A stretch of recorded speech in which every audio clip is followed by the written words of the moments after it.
হয়েছে, বুঝতে পারছি তুমি তো অনেক কড়া মাল। আর তুমি এখানে আসো, আসলে এই যে কথা বলো এরকম রাস্তা কাঁচা আছে বালু দিয়ে, আর কি কথা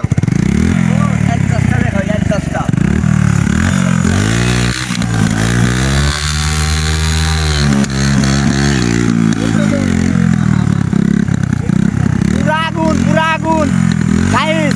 কেউ যদি রিস্ক দেওয়ার কেউ থাকে তাহলে কমেন্ট করে জানাও। পুরা বুলেট বুলেট বুলেট বুলেট। তো তোমার স্কিল একটু বলো, তুমি এগুলা কেমনে শিখলা? এগুলো আমি দিনাজি কাজ করি তো, ছোটকাল থেকে শিখতে শিখতে এত বড় হয়েছি। ও তুমি যে এখনো বাচ্চা আছো। বড় বড় গাড়িতে রেস দিয়ে 3টা কাপ দিচ্ছি, 3টা কাপ। ও এই গাড়ি দিয়ে দিচ্ছ, এই গাড়িতে রেস দিছিলা? ওগুলা এটা দিয়ে 1টা কাপ দিচ্ছি, আর ওগুলা দিয়ে 2টা। ও নো। আমার থেকে একটা আরন পাইপ ছিল, ওটা অ্যাক্সিডেন্ট করে ওটা শেষ হয়ে গেছে। ও বুঝতে পারছি, তো শুনলাই তো তুমি ওর সাথে পারবা না, বুঝছো? বাসা নাই আমার, কিছু বলারই না এই গাড়ির সাথে। যে তুই কি তোমার গাড়িটা কয় ফুট গাড়ি, একটা গাড়িটা একটু মাইপা দেখে আপনাদেরকে। এদিকে আসছে, এই দেখেন একটু দেখা আসছে রেখে গেছে।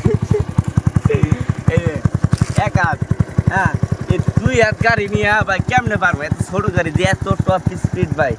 কি ইঞ্জিন ব্যবহার করা ভাই? এটা প্লাটিনা ইঞ্জিন। প্লাটিনা ইঞ্জিন লে হ্যাঁ। তাও পারলাম না। আর আমরা কি সিক্সার আছে বাবা, কারণ এটা কারণ হচ্ছে ছোট গাড়ি তো। আমি ঠিক দেখাই, ও বিমান রে ভাই, বিমান বিমান। এটা পুরো বিমান রে। ও আমি তো এটা ভালোভাবে কেমনে করা যায় ভাই, তুমি পারবো না এগুলা তুমি শিখে আসো, তারপরে পারবো। ও মাই গড, ও তুমি এগুলা, ও নো, কি করতেছে? পারবো না, তুমি বাবু আছো এখনো। দেখছো গাড়ি পিক আপ দেওয়ার লগে লগে গাড়ি দৌড় দেয়। এটা কেমনে করছো? হ্যাঁ, এই দেখেন আমরা কি ওই শিখাচ্ছি। আইডি পারি না। দেখেন হালকা হালকা করে ক্লাস করবেন, হালকা হালকা করে পিক আপ দেবেন, আর গাড়ি সবসময় ডান কাতে থাকবেন বা বাম কাতে যে কোনো জায়গায় ইয়া করবেন। খুব চেষ্টা করে দেখেন। আমি পারি না। আমার নাম্বারটা নিয়ে যাও, পরে শিখা দিব। সরি, ওর যে একটা প্রতিবারে ভাই এই গাড়িটা নিয়ে আমার লগে টক্কর দিয়া আমারটা হারাই দিল।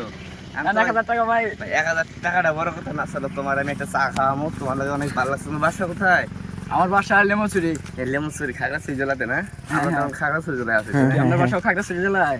না, আমরা আসছি দূরের থেকে, আমরা খাগড়াছড়ি জেলায় মানে ঘুরতে আসছিলাম। তো আমার সাথে দেখা হয়ে গেল, ভাই ব্রাদারের লগে দেখা হওয়া মানে একটা পরিচিত সম্পর্ক অন্যরকম, ঠিক আছে?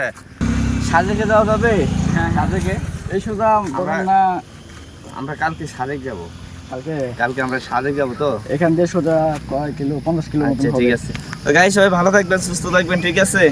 আর এরকম সাপি যদি সামনে পড়ে একদম সাবধান ভাই, তোমার সাপি গেলাম রাগ করছো।